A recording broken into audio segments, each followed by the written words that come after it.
अगर वो अछूते हैं तो एक ही जमीन पर चलते क्यों हो तुम लोग? एक ही हवा में सांस क्यों लेते हो तुम लोग? बंद करो। ये ऋग्वेद नहीं है, स्वतंत्र भारत है। अरे ओ अम्बेडकर के नेता,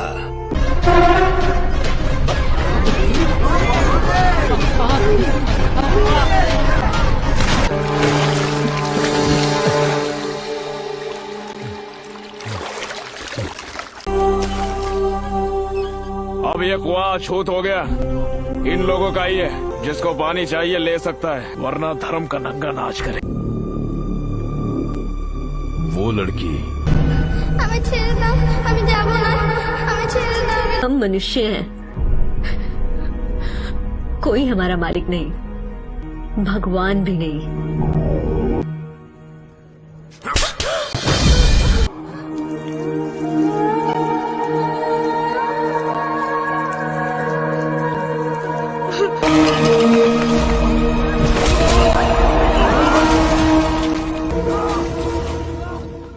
ऐसा ही होता है मंदिरों में, देवदासी बनाकर सदियों से ऐसे ही होता रहा।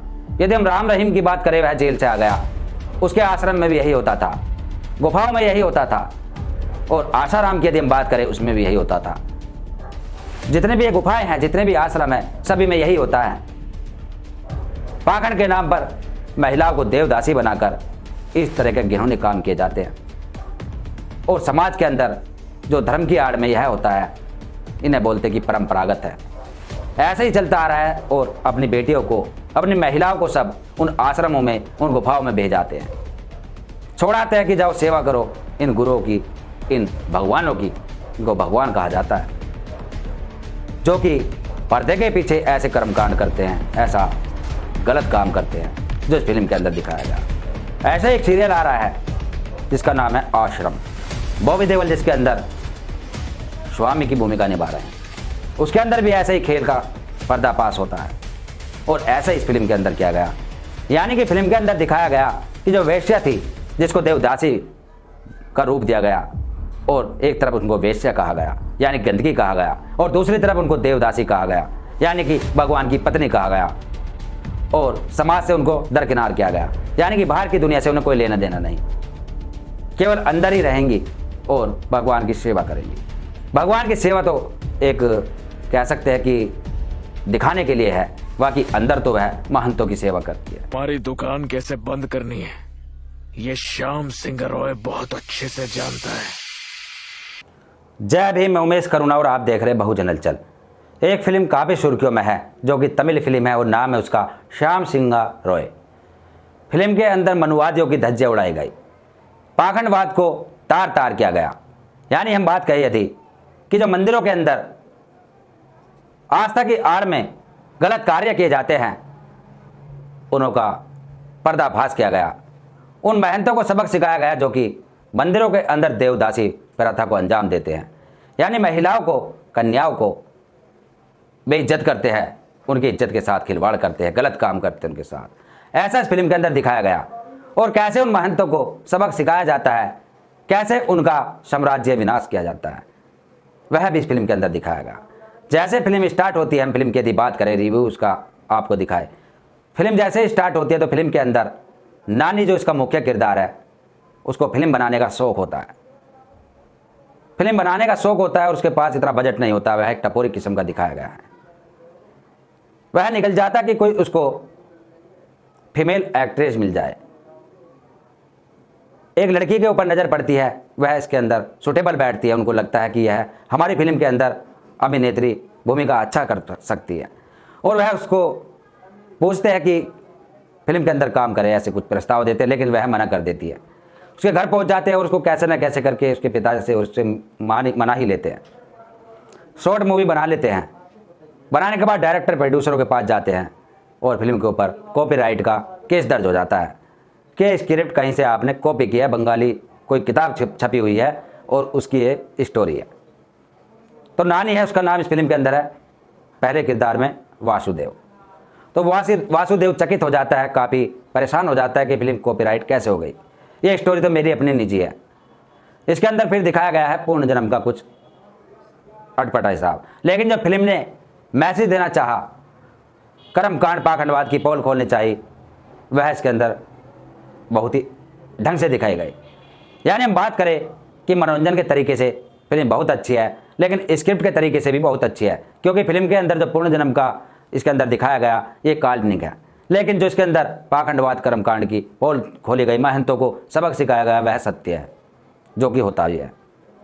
तो वहीं इसके अंदर दिखाया जाता है कि जब कॉपीराइट का इसके ऊपर केस दर्ज हो जाता है वासुदेव के ऊपर, तो वह कोर्ट के अंदर जाते हैं, वकील करते हैं, यह पहले सुलझ नहीं पाती, फिर किसी डॉक्टर से मिलते हैं, वह डॉक्टर टेस्ट लेती है, ब्रेन का टेस्ट लेती है, तो वह अपने पुराने जन्म में चला जाता है और बताने लगता है अपनी कहानी पूर्ण जन्म की, कि मैं श्याम सिंह अरोड़ा नाम से था, मेरा परिवार था, मेरा भाई था, भाभी थी, ऐसे ऐसे कुछ बताने लग जाता है। फिर फिल्म चले जाते हैं फ्लैशबैक में, पिछले जन्म में। तो वहाँ दिखाया जाता है कि रूढ़िवादी परंपराओं का वह दौर था जब श्याम सिंह अरोड़ा पिछले जन्म में था, और वहाँ पर जातिवाद चरम पर था। यानी कि जो निचले तबका बोला जाता है दलित समाज, दलितों को पानी पीने का, पानी भरने का कोई अधिकार नहीं था, और नानी एक ऊंचे तबके से था, यानी कि ठाकुर समुदाय से था। वह बगावत कर देता है परिवार के खिलाफ, समाज के खिलाफ, क्योंकि वह आज की जनरेशन से जुड़ा हुआ था, परिवार के खिलाफ हो जाता है और समाज की लड़ाई लड़ने लग जाता है, समाज के लीडर के लिए काम करता है। दलित को कुएं में फेंक देता है, क्यों? क्योंकि दलित को पानी पीने से मना किया जाता है धर्म के ठेकेदारों द्वारा, और जैसे उसको पानी में फेंक देता है और फिर कहता है उन धर्म के ठेकेदारों से कि अब आपका पानी अछूत हो गया, अपवित्र हो गया, अब जो चाहे उसे पी सकता है। सबक सिखाने के लिए उसने एक अच्छा रास्ता अपनाया स्क्रिप्ट के अंदर, और उनका धर्म जो था, वह धंधा जो था, उसके ऊपर भी वह पोल खोलता है, कहता है कि तुम्हें सबक सिखा दूंगा, सबको ठीक कर दूंगा, श्याम सिंह अरोड़ा मेरा नाम है, ऐसा कुछ। उसके बाद अगली कड़ी में मंदिरों के अंदर जो धंधा चलता है, महिलाओं को देवदासी बनाकर रखा जाता है, यानी कि भगवान की पत्नी के रूप में उनको माना जाता है समाज की नज़रों में, और वहाँ वह पहुँच जाता है, जिनको वैश्य भी कहते हैं।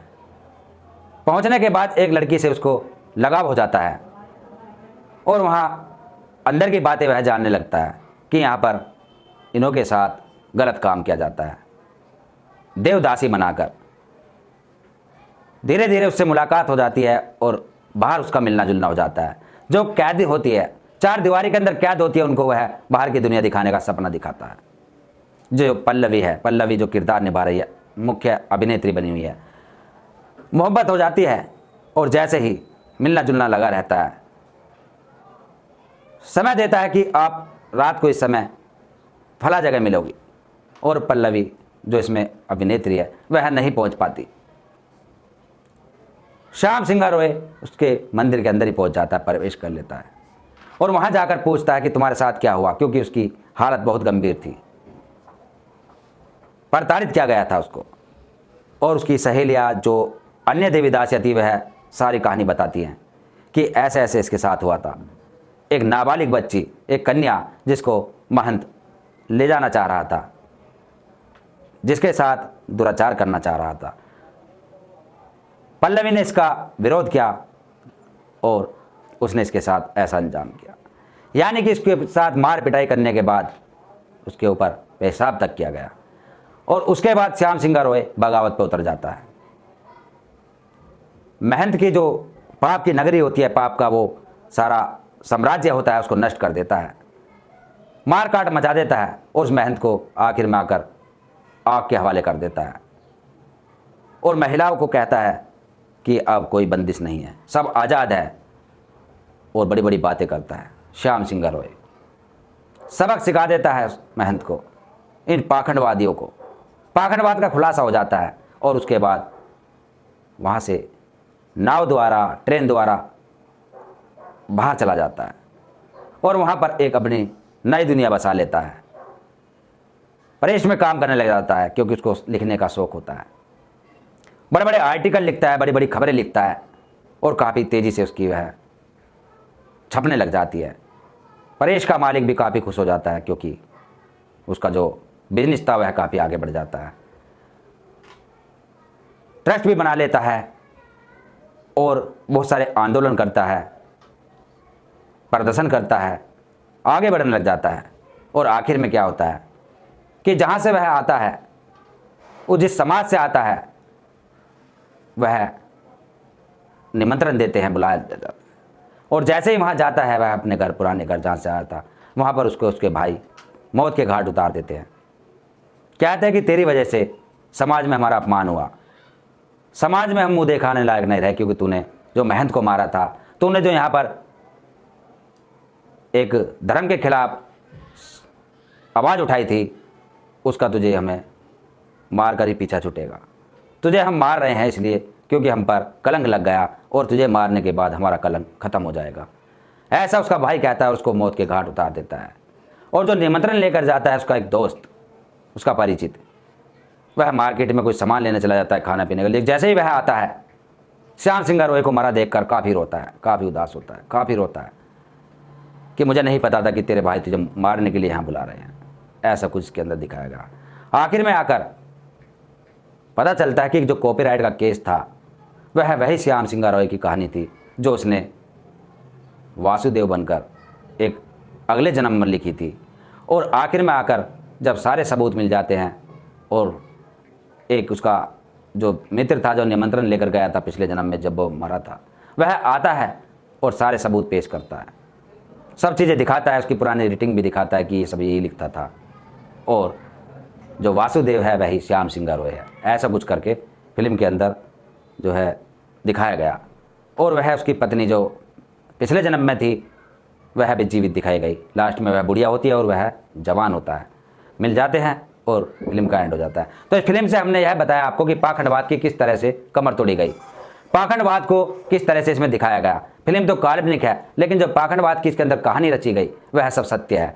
ऐसा ही होता है मंदिरों में, देवदासी बनाकर सदियों से ऐसे ही होता रहा। यदि हम राम रहीम की बात करें, वह जेल से आ गया, उसके आश्रम में भी यही होता था, गुफाओं में यही होता था। और आशाराम की यदि हम बात करें, उसमें भी यही होता था। जितने भी ये गुफाएं हैं, जितने भी आश्रम हैं, सभी में यही होता है। पाखंड के नाम पर महिलाओं को देवदासी बनाकर इस तरह के घिनौने काम किए जाते हैं। और समाज के अंदर जो धर्म की आड़ में यह होता है, इन्हें बोलते कि परंपरागत है। ऐसे ही चलता आ रहा है। और अपनी बेटियों को, अपनी महिलाओं को सब उन आश्रमों में, उन गुफाओं में भेजाते हैं, छोड़ाते हैं कि जाओ सेवा करो इन गुरुओं की, इन भगवानों की। इनको भगवान कहा जाता है, जो कि पर्दे के पीछे ऐसे कर्मकांड करते हैं, ऐसा गलत काम करते हैं, जो इस फिल्म के अंदर दिखाया गया। ऐसा एक सीरियल आ रहा है जिसका नाम है आश्रम, बॉबी देओल जिसके अंदर स्वामी की भूमिका निभा रहे हैं। उसके अंदर भी ऐसा ही खेल का पर्दाफाश होता है, और ऐसा ही इस फिल्म के अंदर किया गया। यानी कि फिल्म के अंदर दिखाया गया कि जो वेश्या थी, जिसको देवदासी का रूप दिया गया, और एक तरफ उनको वेश्या कहा गया यानी गंदगी कहा गया, और दूसरी तरफ उनको देवदासी कहा गया यानी कि भगवान की पत्नी कहा गया, और समाज से उनको दरकिनार किया गया। यानी कि बाहर की दुनिया से उन्हें कोई लेना देना नहीं, केवल अंदर ही रहेंगी और भगवान की सेवा करेंगी।